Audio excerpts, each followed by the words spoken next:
Each year in South Florida, thousands of acres of wildland burn due to the wildfires. The number of homes and communities continue to be impacted as these fires can really erupt at any time. I'm First Alert meteorologist Adam Berg, and we all know what's causing wildfires. Could be lightning, debris burning, even arson. But adding to the fire hazard is the growing number of people living in new communities built in areas that were once wildland.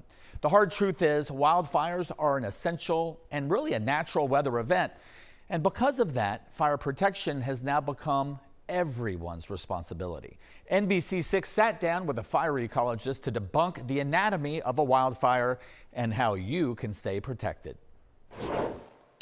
Yeah, I mean, one of the big dangerous misconceptions out there is that we can actually stop fires once they get moving. Once the weather is driving them, once the wind is moving them, we cannot stop fires. Fires will go until the weather changes.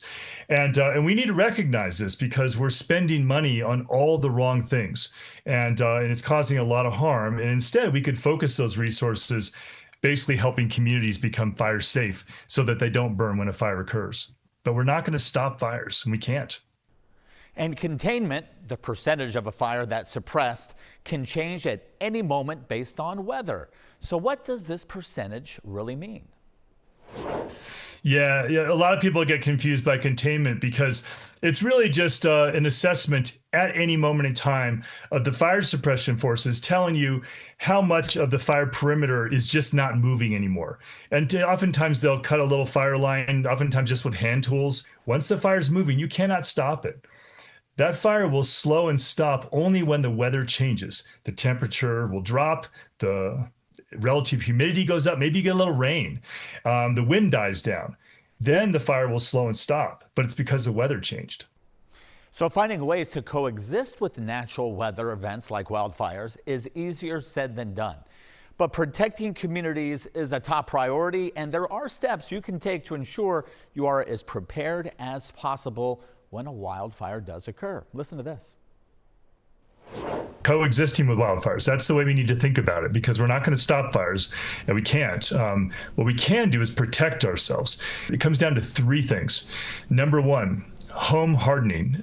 Basically, that's helping homeowners make their homes more fire resistant. So they're much less likely to burn from the flames that are coming, or much more likely the embers that are blown by the winds. Simple things like fire resistant roofing. Most people have fire resistant roofing now, but if you have a wood roof, replace that with a composition roof or a metal roof. Composition's fine, doesn't have to be metal. Rain gutter guards to prevent the dry leaves and pine needles from accumulating next to the roof. An ember will land in that, ignite that, and catch the roof on fire. But if you have rain gutter guards, it'll prevent that. And then, of course, ember-proof vents. This is really important. You know, like those attic spaces, you've got a lot of houses will have that old 1970s, 1980s coarse wire mesh. It's like 1/4-inch holes, and you got to replace that with modern fine wire mesh that's 1/8 inch, or even better yet, 1/16 of an inch. That'll prevent the embers from being blown by the winds into the attic space and causing your attic to burn, and then the house burns down. So simple things like that. That's home hardening. That's number one. Number two, what we call defensible space pruning. And basically that's just about pruning the most combustible vegetation closest to the house, especially the first 10 feet, and then secondarily the next 30 feet or so. It can go out to about 60 feet or more, but the most important is closest to the house. Removing lower limbs on trees. You want to leave the tree standing because the shade actually matters. That will mitigate fire, but you want to remove the lower limbs. Dense pockets of shrubs near the house, you want to break those up or remove them entirely if it's too close to the house. That's defensible space pruning. That's the second one. The third one, and this is a biggie, evacuation planning and assistance. You want to make sure people and their animals get out safely. And all these things, of course, take, some thought and some technical assistance and some money.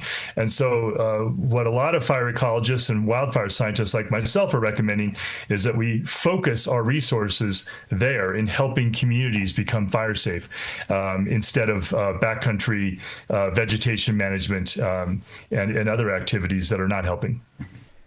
And you know, the fact is wildfires aren't going anywhere anytime soon. So to stay informed about protection measures, create a safety plan.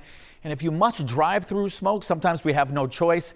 Use extra caution, increase your following distance, and use low beam headlights just like fog. Lastly, if smoke is present in your area, limit time outdoors, keep doors and windows closed, and set air conditioning systems to recirculate the indoor air. For NBC6, I'm Adam Berg. Thanks for watching.